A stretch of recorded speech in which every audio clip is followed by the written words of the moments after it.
নিয়ে এলাম মেয়োনিজ বানানোর ফুল ভিডিও নিয়ে। মেয়োনিজ বানাতে আমি নিয়েছি ডিম, তেল এবং চিনি এবং সামান্য পরিমাণ লবণ। প্রথমে একটি ডিম ফাটিয়ে ব্লেন্ডার মেশিনে দিয়ে দিলাম। তারপর দিয়ে দিলাম 1 চামচ চিনি। তারপরে দিয়ে দিলাম 1 চিমটি লবণ। তারপর 2 টেবিল চামচ সয়াবিন তেল দিলাম। বন্ধুরা, আমি কিন্তু 1 কাপ সয়াবিন তেল নিয়েছি, কিন্তু সেটা পুরোপুরি ব্লেন্ডার মেশিনে দেইনি।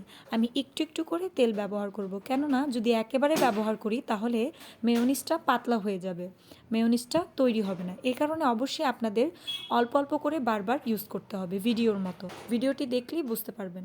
বন্ধুরা, অনেকেরই ডিমের স্মেলটা ভালো লাগে না, যেমন আমার। তাই আমি এর ভিতর 1 চামচ ভিনেগার অ্যাড করেছি এবং পরবর্তীতে যখন টেস্ট করলাম দেখলাম যে তবুও গন্ধ আছে। তাই আমি সামান্য পরিমাণ লেবুর রস দিয়েছি এবং গোলমরিচের গুঁড়া অ্যাড করেছি। আমার এই মেয়োনিজটি বানাতে প্রায় 10 মিনিটের মতো লেগেছে। যখন ঘন হয়ে আসবে তখন ভাববেন যে আসলে মেয়োনিজটি হয়ে এসেছে। ব্যাস, হয়ে গেল মেয়োনিজ বানানো। বন্ধুরা, কেমন লাগলো অবশ্যই কমেন্ট করে জানাবেন এবং ভালো লাগলে লাইক শেয়ার করতে ভুলবেন না। আল্লাহ হাফেজ।